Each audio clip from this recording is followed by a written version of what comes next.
जिला परजंग अंचल दे जाइथिबा रेंगाली बामपार्श्व मुख्य केनाल हेउ किंबा शाखा केनाल हेउ किंबा प्रत्येक केनाल रास्ता हेउ सबु क्षेत्र में विभागीय अधिकारी चरम अवहेला देखा मिली।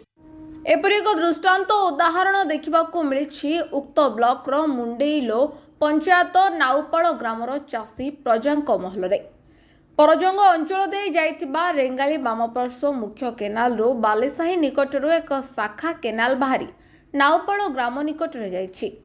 एही केनालटी चाष जमीर उपर भागरे रहितबा बेले एहार तळ भागरे ग्रामर कट्टा तळ एवं खळीपसी नामरे शतकड़ा 80 भाग चाषींक धान चाष जमी रहिछि।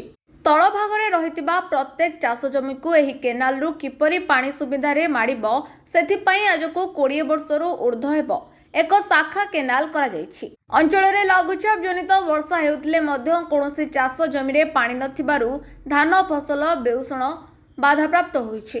केनाल रु किपरि प्रत्येक चाष जमी को पानी माडिबो सेथिपई चाष जमी रे पृथक पृथक स्थान रे स्वतंत्र करनाली करा जाइछि। एही नाळ रे पानी जिबा पई केनाल रु पाइप बिछाइछि। वर्तमान चाष जमी रे करनाली रहिछि किंतु केनाल रु मुंडे गभीर रे जाइथिबा पानी पाइप चुरमार हो जाइथिबारु पानी जिबा संभव हेउनतला। एही समस्या दिगरे चाषी प्रजा माने बारंबार विभागीय अधिकारी दृष्टि आकर्षण करथिले मध्य एहाकु हेय मने करी रहि जाइछन्ति। बेउषण पई चाष जमी रे पानीर आवश्यक थिबारु बाध्य होई ग्रामर चाषी लोचन भूतिया एवं गौरांग भूतियांक नेतृत्व रे समस्त चाषींक ठारू अर्थ संग्रह करी पाइप किणा जाई केनाल रु पानी जिबार बंदोबस्त करिबा पई समस्त चाषी माने अक्लांत परिश्रम करी पाइप बिछाइबा चूड़ांत प्रमाणित होइछि।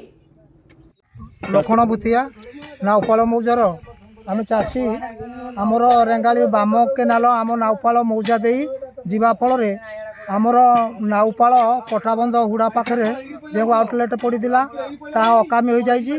बारंबार प्रशासन को जनइला पर भी कौन कर्णपात कले ना। यही आउटलेट रु शतकड़ा 80-90 भाग चाषी उपकृत हुअती जहाँफल बर्तमान कमण हवा समय बर्तमान भारी दुर्दशार सम्मुखीन होती चाषी कूल। तेणु आम चाषी एकत्रित हो निज मेहनत रे पैसा पतर खर्च करी प्रशासन न शुणा फल आम या पुणी कार्यकारी करने चेष्टा करुचु। भविष्य में प्रशासन विभाग या दृष्टि देवाई लक्ष्य रखुचु। बारंबार चाषी माने केनाल पानी समस्या को नहीं विभागीय अधिकारी दृष्टि आकर्षण करथिले मध्य एथिप्रति हेय मने करी चरम अवहेला करबा जोगु चाषी महल रे तीव्र असंतोष प्रकाश पाइछि। तत्सहित ग्रामर चाषी माने निज चाष जमी को जीवा आसिबा करबा पई एही केनाल उपरे एक पोलो निर्माण करा जाइछि। वर्तमान पोलोटी विपद संकुल अवस्था रे रहिछि। पोलोटी एपरि अवस्था रे रहिछि कौनसी मुहूर्त भी भुशुड़ी पारिबार आशंका रही। तुरंत एथिप्रति विभागीय अधिकारी दृष्टि देबाकू चाषी महल रे दाबी होछि।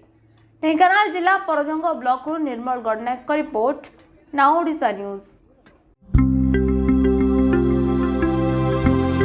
लेटेस्ट न्यूज अपडेट पाई www.nowodisha.com को लॉगिन करंतु।